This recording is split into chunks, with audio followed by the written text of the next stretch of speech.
Cette croix me sera toujours chère.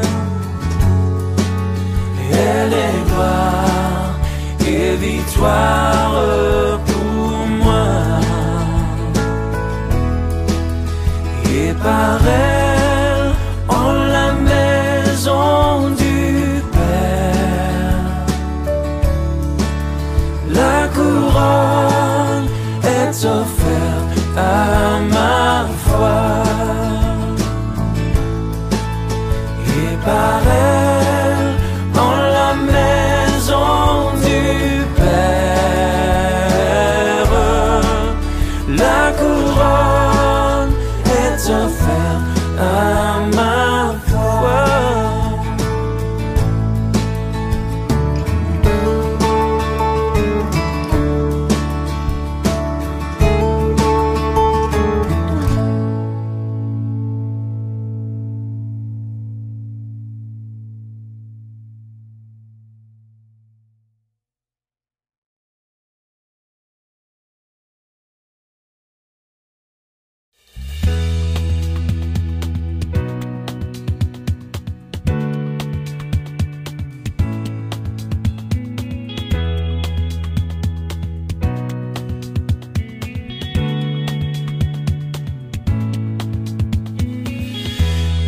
Désirons, Seigneur, une seule chose aujourd'hui. Alors que nous chantons, viens transformer nos vies. Élève-toi, élève-toi, et viens dans ta gloire. Nos louanges, oui viens, roi des rois, Dieu très saint, tout puissant, oui viens.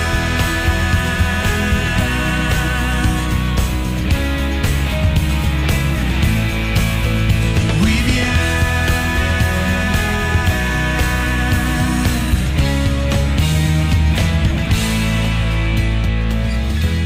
Nous désirons, Seigneur, une seule chose aujourd'hui. Alors que nous chantons, viens transformer nos vies. Élève-toi, élève-toi, et viens dans ta gloire, couronner nos louanges, oui viens, roi des rois, Dieu très saint, tout puissant, oui viens.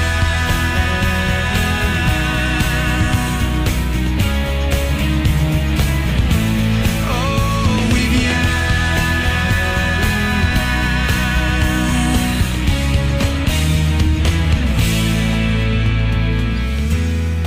Seigneur, il n'y a rien que nous ne désirions plus que ta présence au milieu de nous. Alors que nous chantons, viens, viens au milieu de nous, viens changer nos cœurs, viens transformer nos vies. Élève-toi, élève-toi, élève-toi, élève-toi, et viens dans ta gloire, couronner nos louanges.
prière fervente du juste. Hein? Voilà. Mais je ne veux pas parler de ça, mais je voudrais parler d'un homme. Un homme qui fait partie d'une chronologie de noms de personnes. Je voudrais parler de Jaïbet. Jaïbet. Ou Yaïbet. Ou certains. Jaïbet, c'est quelqu'un qui est descendant de Juda. Et il fait partie de tous les noms. Il y a une liste de noms qu'on donne quand on dit, voilà, voici les fils de Juda.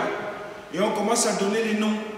On dit, il y a Péret, il y a Esron, il y a Carmi, il y a Hur, il y a Scobal, il y a Réaja, fils de Scobal, il y a qui engendra après Jakal ou Jachak. Jachak engendra Ashumaï et Lahad. Ce sont les fils des Soréatiens. Au verset 3, on dit, voici les descendants du père d'Étan, Jezraël, Jisma, Jidbash. Le nom de leur sœur était Atselelponi. C'est quel passage? En Chronique, pardonnez-moi, en Chronique chapitre 4, à partir du verset 1er. En Chronique 4, pardonnez-moi, j'aurais dû commencer par ça, l'histoire de Jaïbet. En Chronique chapitre 4. Et au verset 4 de 1 Chronique 4, il est dit, Pénuel était père de Gédor et Ézer père de Usha ou Ushka.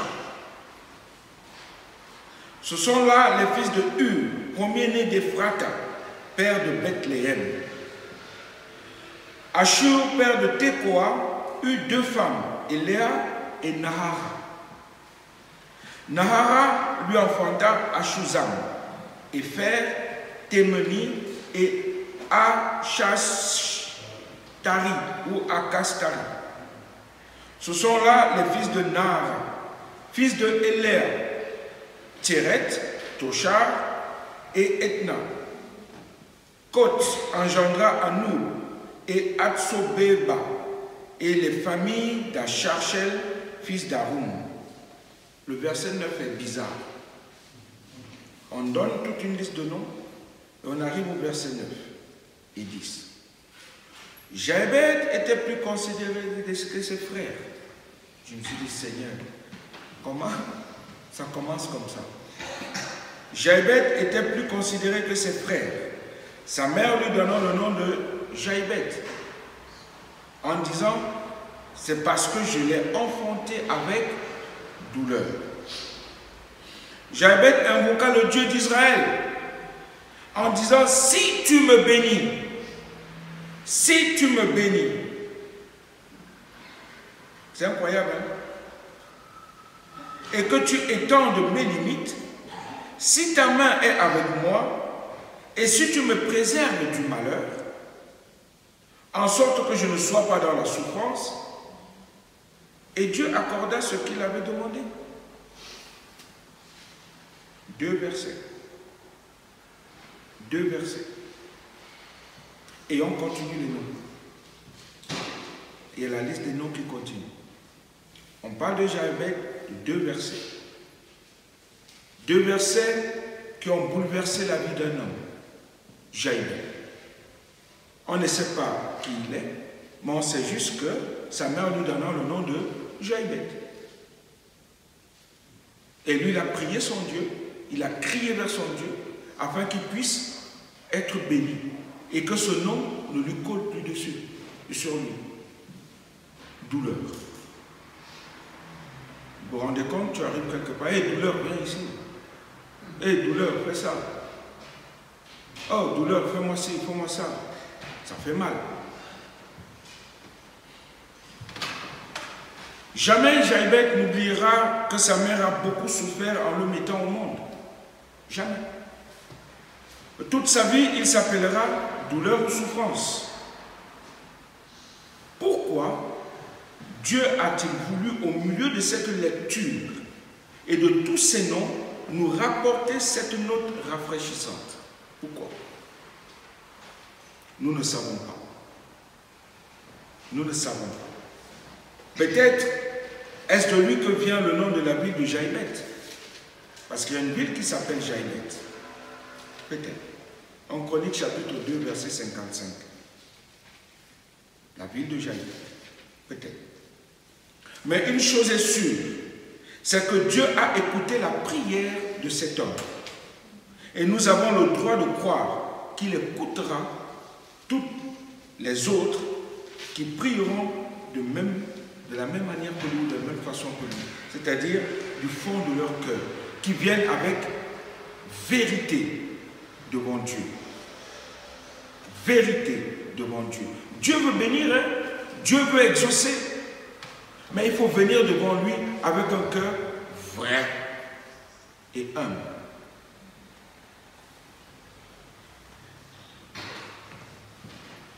Car auprès de Dieu, nous le savons tous, il n'y a pas de considération de personne, selon Romains chapitre 2, verset 11. Dieu veut tous nous bénir. Mais pour que nous soyons bénis, il faut que nous venions devant Dieu comme lui désire que nous venions devant lui. Il faut déjà reconnaître qui il est. Parce qu'il est écrit que Jaïbet a invoqué le Dieu d'Israël. Il a invoqué Dieu. Il a compris qui est Dieu. Il a compris qu'il est le Tout-Puissant, le Créateur des cieux et de la terre. Il a compris que c'est le seul qui puisse changer sa vie. Il a compris que c'est le seul qui puisse lui accorder ce que son cœur désire. Il a invoqué le Dieu d'Israël. Il n'a pas invoqué un autre Dieu. Et ce que Dieu demande, c'est que nous commencions déjà à comprendre qui il est. Nous devons comprendre qui est Dieu pour nous. Dieu n'est pas un petit Dieu fabriqué. Dieu n'est pas un petit Dieu que nous imaginons. Dieu est le grand Dieu, c'est-à-dire on ne peut pas imaginer sa grandeur, sa toute-puissance, sa majesté, sa magnificence. J'aime bien mes enfants, ils aiment regarder l'histoire de Moïse. Ils aiment énormément regarder l'histoire de Moïse lorsque Moïse fend la mer. J'aime bien le petit Dan, comment il saute, il dit, papa, tu as vu? Ah, Dieu a béni Israël, regardez. Il m'appelle, il me dit, papa, regarde comment les soldats égyptiens, regarde comment ils vont se noyer, papa. Parce que Dieu a sauvé.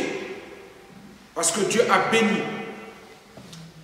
Il commence à comprendre qui est son Dieu. Le grand Dieu qui est capable de faire des merveilles et des miracles pour lui. Alléluia. Alléluia. Et au milieu de toutes ces personnes anonymes, Jaïbet sort du lot. On ne se souvient pas de lui à cause de grands exploits qu'il ait pu faire, mais à cause d'une prière courte. On se souvient de lui à cause de cette prière. Quand je méditais cela, je disais, Seigneur, je ne comprends pas.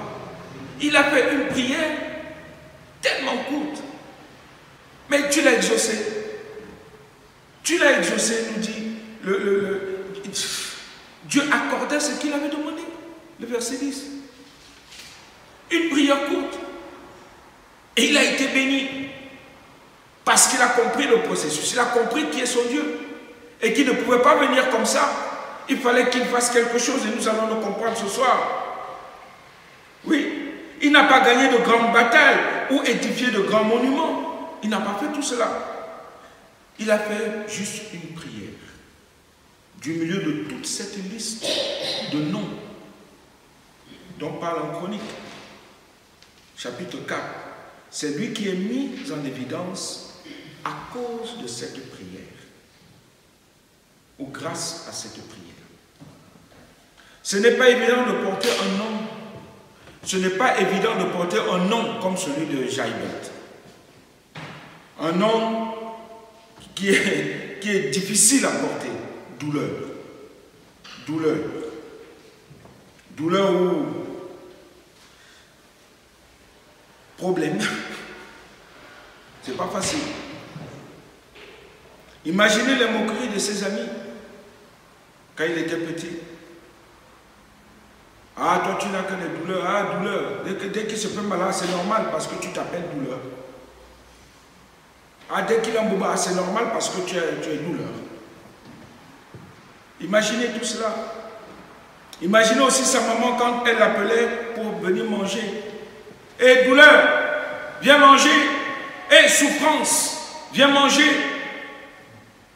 Toute sa vie. Dans sa jeunesse, la maman lui rappelle combien il a fait souffrir. Sa maman, c'est un rappel ça. Tu m'as fait souffrir. Ce qui n'est pas bon pour tout.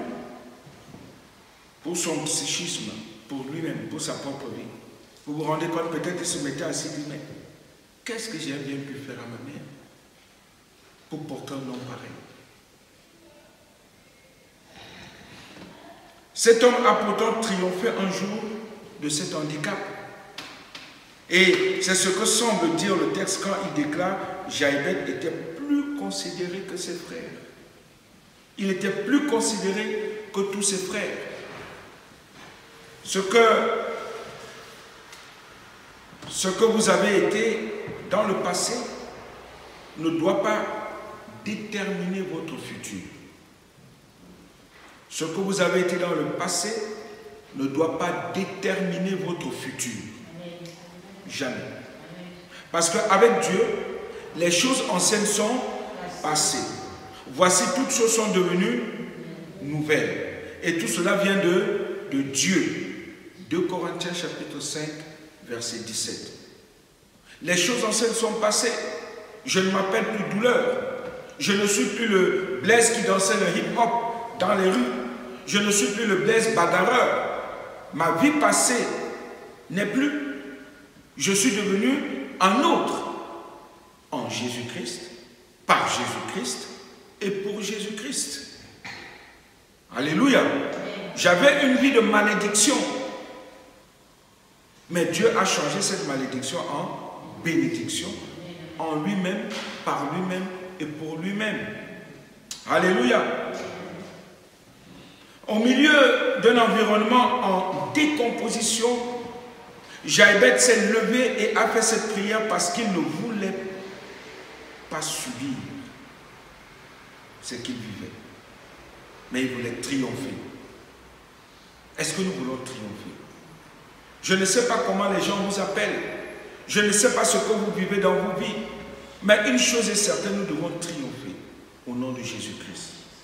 Les choses anciennes sont passées. Les choses anciennes sont passées. On ne doit plus vivre comme on vivait auparavant.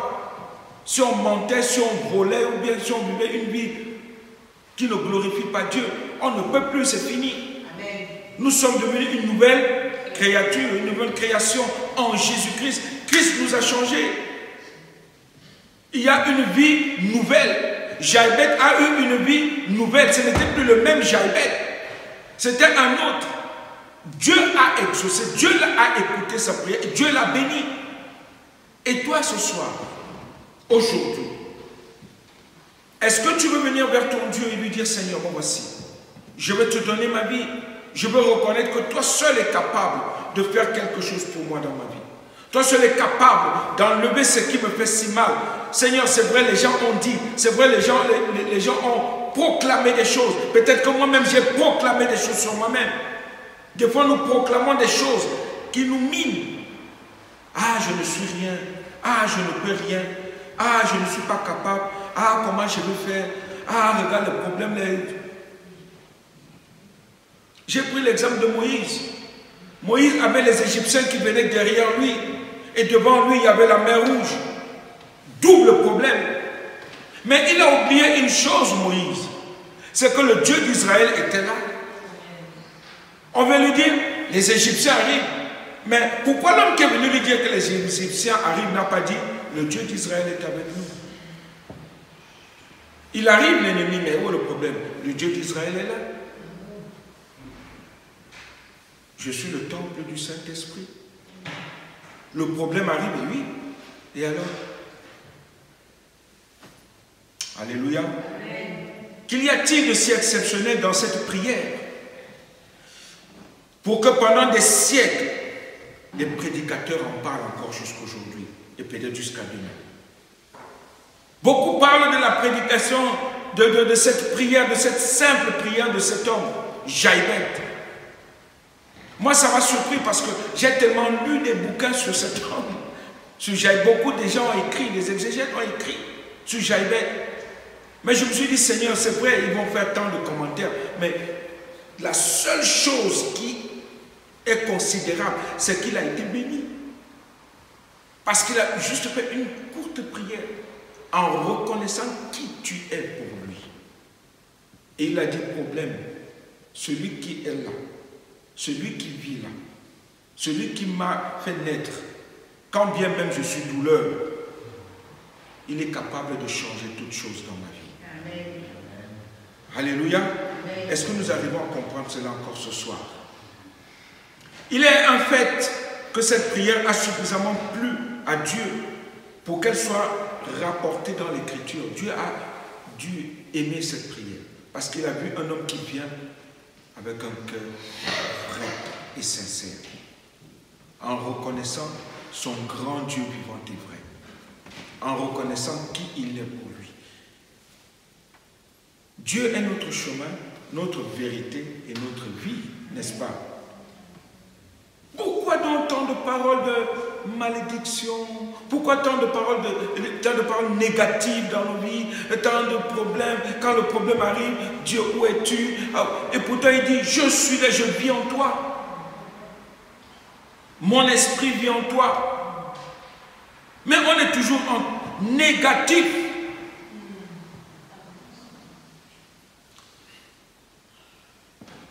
Sa prière est en 4 parties. Il a demandé que Dieu le bénisse. Il a demandé que Dieu agrandisse son territoire. Il a demandé que la main de Dieu soit avec lui. Et il a demandé que Dieu le préserve du mal. 4 choses. 4 choses. C'est une prière toute simple que la plupart d'entre nous faisons. Nous allons considérer ces 4 points ce soir.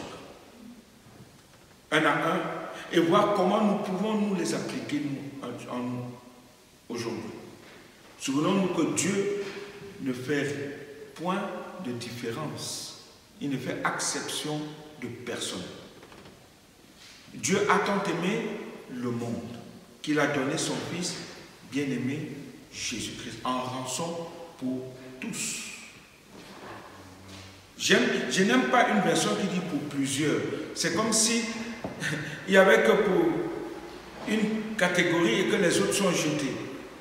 C'est une mauvaise version. J'ai lu ça quelque part. Dieu a donné Jésus pour plusieurs. Non.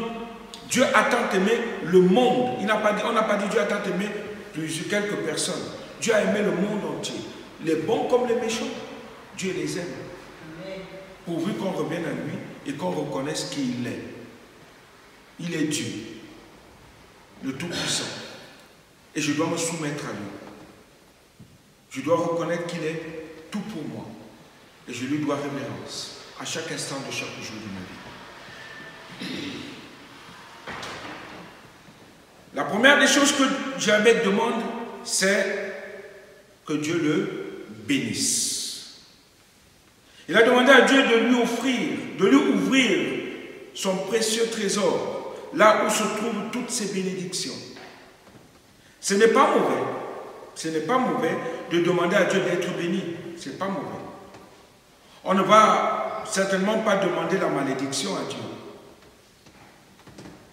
Alors, je vais dire, Seigneur, bénis-moi. Il a dû se souvenir d'Abraham, son ancêtre.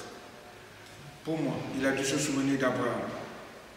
Je ferai de toi une grande nation et je te bénirai. Je rendrai ton nom grand et tu seras une source de bénédiction. Dieu nous bénit pour que nous soyons et que nous devenions une source de bénédiction. Dieu ne nous bénit pas pour nous-mêmes. Dieu nous bénit pour que nous soyons une source de bénédiction. Alléluia. Ce que Jaïbet voulait, c'est d'être en bénédiction pour le monde. Est-ce que nous aussi, c'est notre désir? De dire, Seigneur, je veux être en bénédiction. Bénis-moi pour que je sois en bénédiction. Pas pour se pavaner et montrer qu'on est grand, mais être humble devant Dieu et même humble devant les humains en étant une bénédiction. Une bénédiction pour les autres. Alléluia. Alléluia. Ce que Dieu veut, c'est que nous soyons un instrument de bénédiction pour lui et pour le monde. L'esprit que Dieu nous a donné n'est pas pour nous. C'est pour lui, c'est son esprit.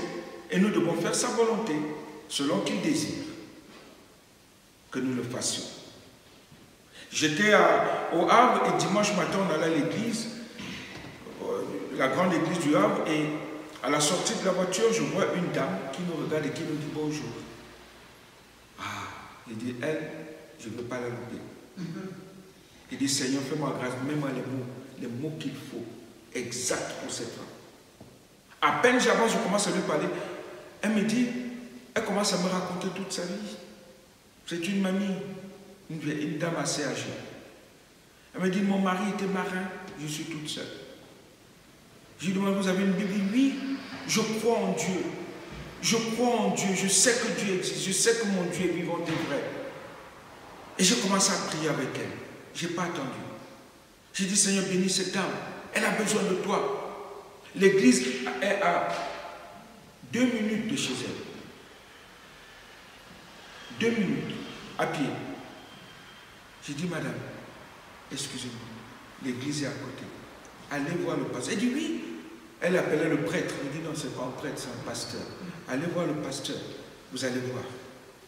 Il va vous parler. Allez adorer votre Dieu, puisque je vois que vous aimez Dieu et que vous avez une Bible chez vous. D'accord? D'accord. À 12h30, lorsqu'on a fini le culte, on repasse. Elle recouvre encore ses volets. Elle était tellement heureuse, la mamie. Elle dit, je me cache de la chaleur parce qu'il fait très chaud. Je dis, oui, vous avez raison. Mais comme je vous ai vu, je vous ai entendu parler, j'ai ouvert pour venir vous voir et vous dire au revoir. Ça m'a touché. Choqué dans le bon sens. Incroyable. Incroyable. Amen. Amen. Combien il est bon de Dieu. Ce que Dieu nous a donné n'est pas pour nous, mais pour les autres. Ce n'est pas pour nous. Il n'y a rien de mal à prier pour que Dieu vous bénisse, si c'est dans le but d'être une bénédiction. Il n'y a rien de mal à vouloir plus, si c'est parce que nous voulons donner plus. Seigneur, bénis-moi financièrement pour donner encore plus à l'église. Seigneur, bénis-moi financièrement pour donner encore plus à celui qui est dans le besoin. Seigneur, bénis-moi financièrement pour que je puisse aider ceux et celles, mon Dieu, qui sont dans les besoins. Seigneur, bénis-moi financièrement. On a besoin de cette prière des fois. Seigneur, bénis-moi. Seigneur, bénis-moi même physiquement pour pouvoir donner de bons coups de main à l'église. Seigneur, bénis-moi moralement pour que je puisse, Seigneur, être aussi donner de bonnes pensées à quiconque en a besoin. On a besoin que Dieu nous bénisse. Mais si nous ne prions pas, comment recevrons-nous? On a besoin, pas seulement de l'argent, on a besoin de la force, on a besoin de la bonne pensée. Seigneur, donne-moi la santé physique pour que je puisse marcher et faire aller de porte en porte pour témoigner de ta grandeur, témoigner de ta toute-puissance, témoigner de ta majesté. Donne-moi la force, donne-moi les genoux forts pour que je puisse aller encore dans les rues, distribuer, Seigneur mon Dieu, les invitations pour que les gens viennent à l'église, pour que le monde reconnaisse qui tu es. On en a besoin. Il n'y a pas de mal à ça. Seigneur, bénis-moi pour soutenir les missionnaires. Pourquoi pas? Parce que les missionnaires aussi ont besoin d'être soutenus. Amen. Amen. Si vous voulez la sagesse pour aider les gens, alors priez pour de la sagesse. Car la Bible dit, si quelqu'un manque de sagesse, qu'il la demande à Dieu. Selon l'épître de Jacques au chapitre 1, verset 5. Mais si vous voulez plus, juste pour dépenser dans des frivolités, alors vous ne serez pas exaucés. Pour un m'as-tu vu, on n'aura rien. Jamais. Mais si c'est pour faire du bien, tu es béni. Alléluia. Alléluia. Vous savez, quand on était à Lyon, ma femme et moi, on s'est repris l'un l'autre là-dessus. Tous les dimanches, on accueillait des gens chez nous. Comment? On n'avait pas de moyens. On n'avait rien. Mais tous les dimanches, les gens, il y avait, les membres de l'église étaient chez moi. Et ma belle famille aussi. Tous les dimanches. 13 heures, tout le monde était à la maison. On était là, on s'amusait. Il y avait à manger. J'ai demandé à ma femme, mais comment Dieu a multiplié? Et elle me disait, parce que nous l'aimons et nous aimons accueillir pour que les gens soient heureux et contents. Alléluia. Dieu bénit. Quand tu veux faire du bien, Dieu te bénit. Ce n'est pas pour toi. Ce n'est pas pour Jésus-Christ. Quand il est venu sur terre, il n'est pas venu que pour lui. Vous avez vu, il a eu 12 personnes, 70, 3000, 4000, 5000 et au fur et à mesure, jusqu'à nous aujourd'hui. Et nous? Et nous?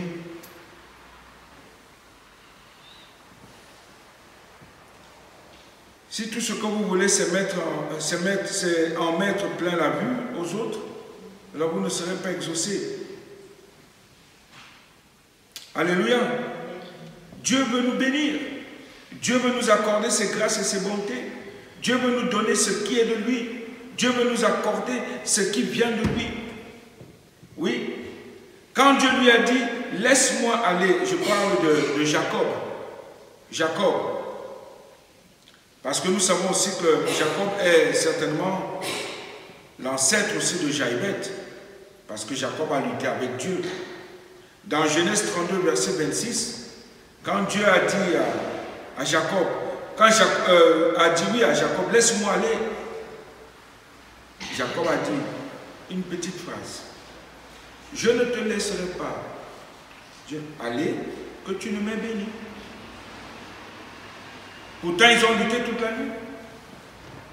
Le Seigneur lui dit, laisse-moi partir, laisse-moi aller. Jacob dit, je ne te lâcherai pas. Tant que tu ne m'aies béni. Alléluia. Est-ce en ce moment-là que Jacob est entré dans le pays de la promesse? Ou est-ce en ce moment-là que Jacob a prospéré et que ses descendants ont béni le monde entier d'incroyables bénédictions spirituelles? C'est de Jacob et de ses descendants que le Messie est venu dans le monde. N'est-ce pas? Dieu veut nous bénir, mais parfois il faut lutter comme Jacob. Dans la prière, il faut prendre du temps de méditer la parole de Dieu. Prendre du temps dans la prière. Avec Dieu. Être en communion avec lui. Être en relation authentique avec lui. On en a besoin. On en a besoin. On en a besoin. Le problème, c'est que l'indifférence s'est emparée du peuple de Dieu et que nous ne cherchons plus la bénédiction de Dieu, mais nous cherchons notre bénédiction et non celle de Dieu et celle qui vient de Dieu pour nous. Nous avons tout ce qu'il faut matériellement et nous avons perdu la vision des bénédictions spirituelles. Nous l'avons perdu. Il faut qu'on revienne à ça. La parole de Dieu dit à celui qui a soif, Jésus a promis quoi? Des fleuves d'eau vive, des torrents de bénédiction. Le signe le plus sûr que vous êtes en pleine croissance, c'est que vous avez envie que Dieu se serve de votre vie pour son service, pas pour nous. Seigneur, sers-toi de moi pour, pas pour moi, mais pour les autres. Sers-toi de moi dans tes prédications, dans la parole que tu mets dans ma bouche, parce que c'est ta parole dans ma bouche et non la mienne. Sers-toi de moi, Seigneur, dans les finances que tu m'accordes, parce que ces finances-là ne sont même pas de moi, ce sont tes finances qui viennent de toi, Seigneur, pour que je puisse aussi bénir ma famille, l'Église et ceux qui souffrent. Amen. Oui ou non? Seigneur, sers-toi de moi physiquement pour aider mon prochain qui est fatigué, qui a besoin de moi de telle ou de telle manière. Sers-toi de moi. J'ai besoin de toi pour faire ta volonté et non la mienne. Oui, tant de gens ne regardent pas au-delà de leur propre personne. Moi, rien que moi. C'est pour ça que j'avais à demander encore plus.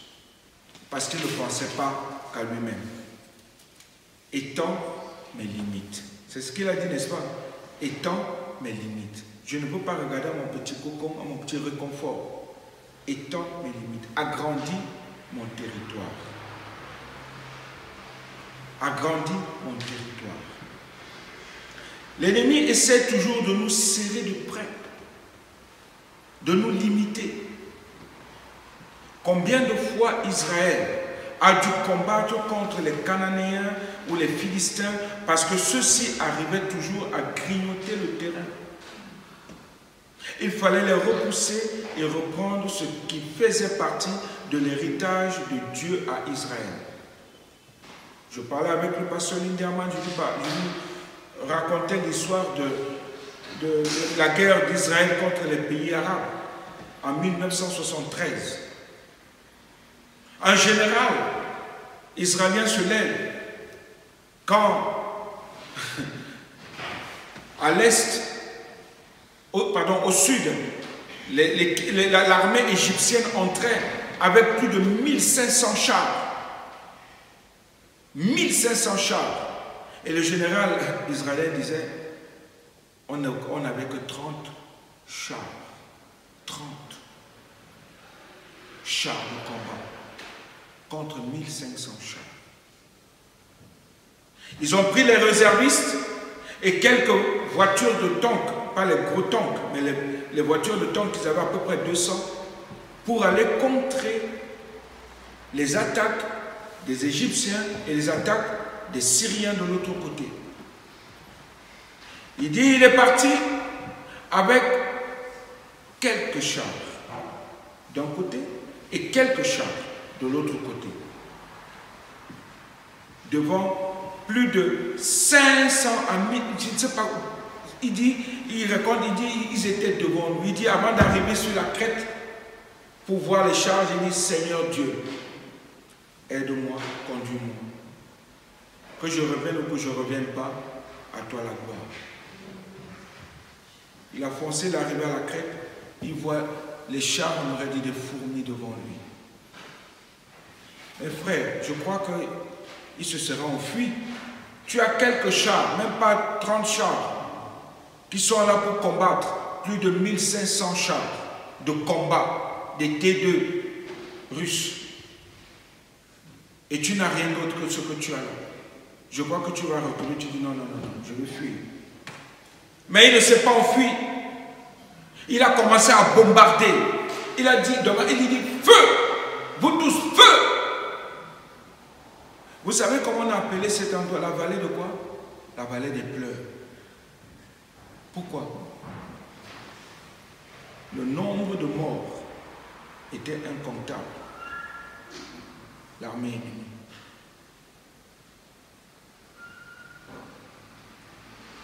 Et pendant que je regardais cette émission, j'ai dit, mais c'est David contre Goliath. Un petit nombre contre un grand nombre. Un petit bonhomme contre un géant. Il n'a pas reculé. Et Jabet a dit, bénis-nous. C'est Dieu qui change la situation quand on a confiance en lui. Est-ce que ce soir, tu as confiance en Dieu? Est-ce que ce soir, tu sais qui est ton Dieu? Je ne dis pas de croire en lui, tout le monde peut croire en Dieu, même les démons croient. Mais est-ce que tu sais qui est ton Dieu pour toi dans ta vie? Est-ce que tu le sais? Est-ce que tu le sais? La deuxième chose, c'est, la troisième chose, Dieu, Jabet va demander que ta main soit avec moi. La même chose que le général a dit. Jabet reconnaît que de lui-même, jamais, il n'arrivera à accomplir l'œuvre de Dieu. Des fois, nous voulons souvent accomplir l'œuvre de Dieu nous-mêmes. Dieu te dit non. Pardon. C'est moi qui accomplis mon œuvre. Jésus-Christ a dit, je bâtirai mon église. Il n'a pas appelé Pierre, Jean, Jacques, il dit, bâtissez. Il dit, moi je bâtis mon église. Vous en faites partie de cette église que moi je bâtis. De la même manière, nous tous, nous faisons partie de l'église, du corps de Christ. C'est Jésus qui bâtit. Ce n'est pas nous. Mais c'est lui qui bâtit, c'est lui qui attire les hommes. Et nous devons lui faire confiance et le laisser gérer. Amen. Que ta main soit avec moi. Ce n'est pas vous qui m'avez choisi, dit Jésus, mais moi, je vous ai choisi et je vous ai établi afin que vous alliez et que vous portiez du fruit. Jean 15 et 16. Je passe tout ça pour arriver à la fin parce que le temps passe. J'ai parlé beaucoup. Finalement, Jaïbeth demandera, préserve-moi du mal, en sorte que je ne sois pas dans la douleur, que je ne demeure pas toujours dans la douleur. Une traduction moderne anglaise dit, en sorte que je ne sois pas cause de douleur. Cause de douleur. Il y a, semble-t-il, un jeu de mots. Son nom, ne l'oublions pas, signifie douleur. Il a été cause de douleur, mais il ne veut plus être une cause de douleur, mais de bénédiction. Il veut que sa vie soit une bénédiction. Il veut être gardé du mal, mais il ne veut pas être cause de douleur. Une des façons d'être une cause de douleur, c'est en péchant. Le péché est une cause de douleur. Le péché a été source de douleur dans le monde. Il a fait souffrir celui qui commet le péché. Et il fait souffrir ceux contre qui le péché a été commis. Mais par-dessus tout, le péché fait souffrir Dieu. Le péché fait souffrir Dieu. Vous pourrez lire Genèse 6, verset 5. Et pour terminer, je veux dire, si vous avez oublié que le péché fait souffrir, il faut revenir à la croix, où Jésus supporte la souffrance qu'impose le péché. Revenons à ça. Et regardons notre Seigneur souffrir à cause de nous. Le péché. Depuis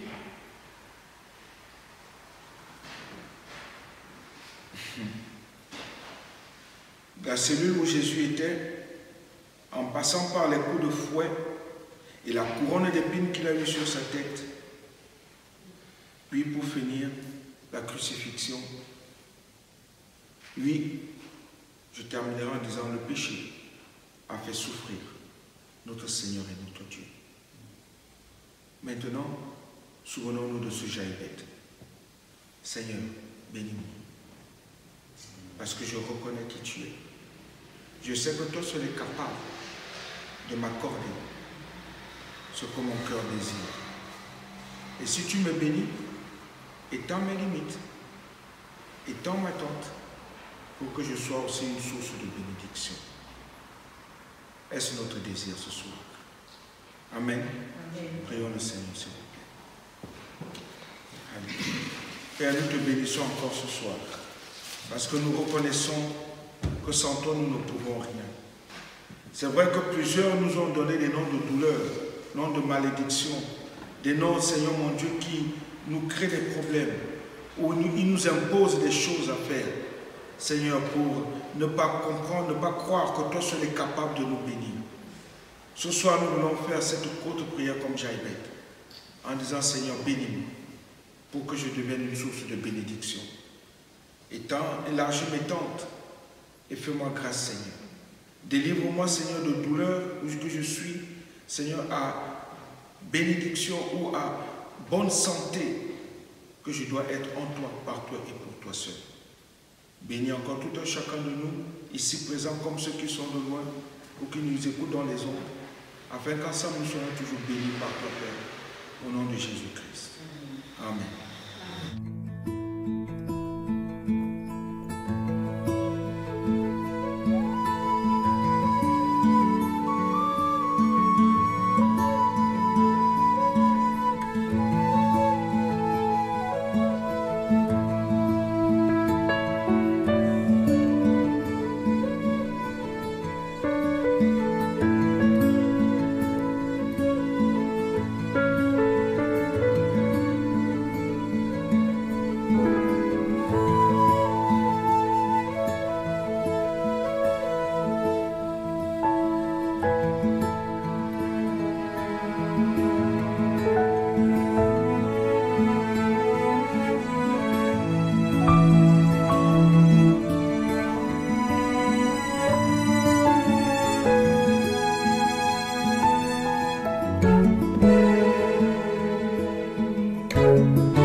mon sauveur,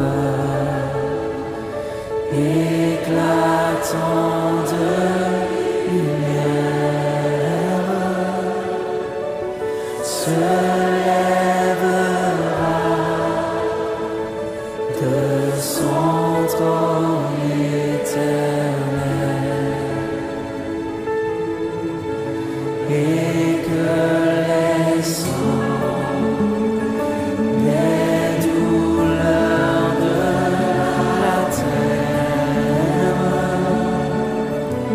je pourrai voir les splendeurs de son ciel.